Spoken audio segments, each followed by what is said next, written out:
Thanks for being here. Let's take a look at an unsuccessful bedside shift report.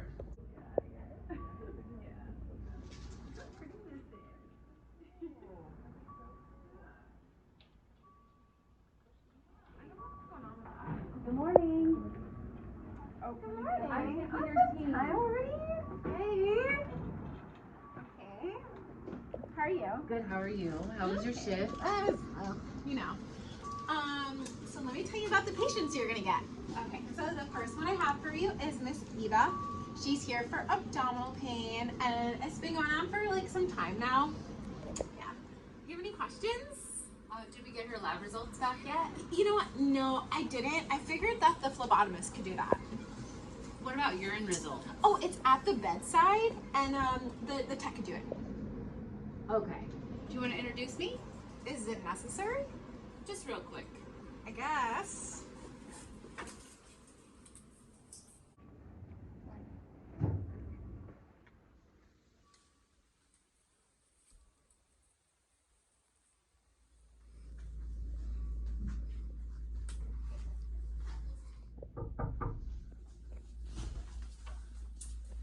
Hi, Miss Eva. I'm gonna be leaving for the night. Careful. Let's get you back in the bed.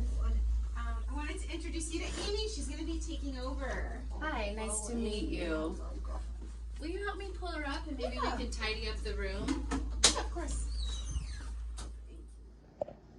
Now let's take a look at what a successful bedside shift report should look like. Good morning. Good morning. I'm taking your team. Hey, I have a really good team. Okay. You ready for a report? I'm ready. Okay, so the first patient I'm going to give you is Miss Eva. She's here for epigastric abdominal pain. It's been going on for 3 days. She also has a history of falls, so I made sure to put the yellow gown on her and the yellow bracelet.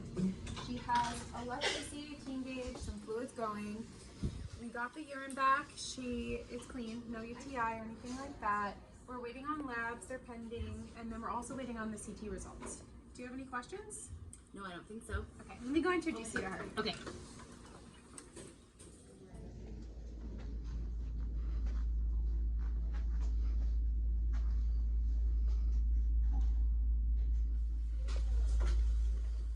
Hi, Miss Eva.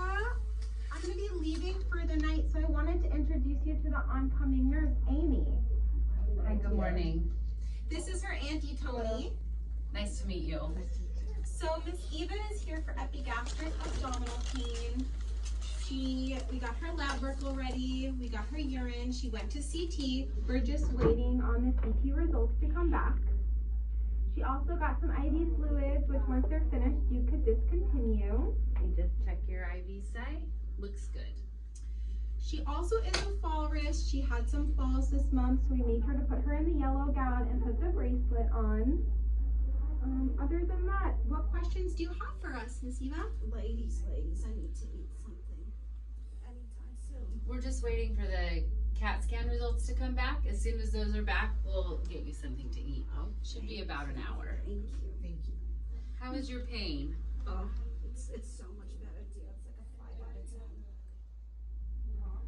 You have your call light there. Please let us know if you need anything. Right. Feel better. You're in great hands. Thank you.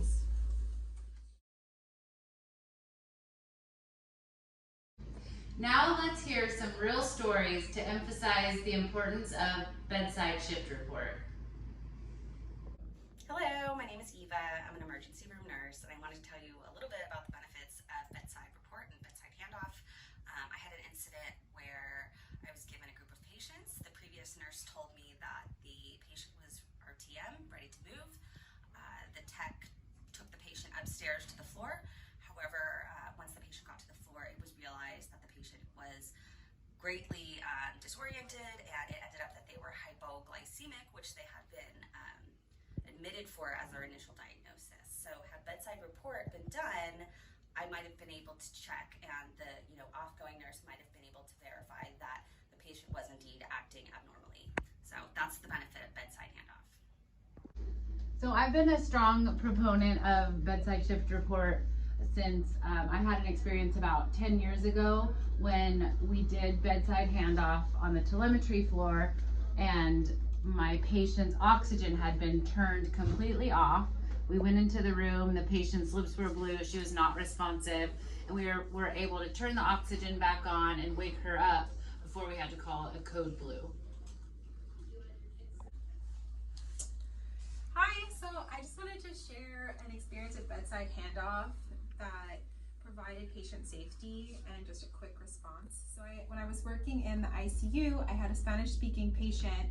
When I took over the team, I didn't really know the patient very well, but because we did Bedside Handoff, we were actually able to catch a code stroke during handoff. The nurse that was leaving noticed the neuro change that maybe I wouldn't have noticed since I was just coming on. So we were able to respond to this very quickly. Again, we are sharing these experiences with you in the hopes of preventing patient injuries. These things would not have been caught if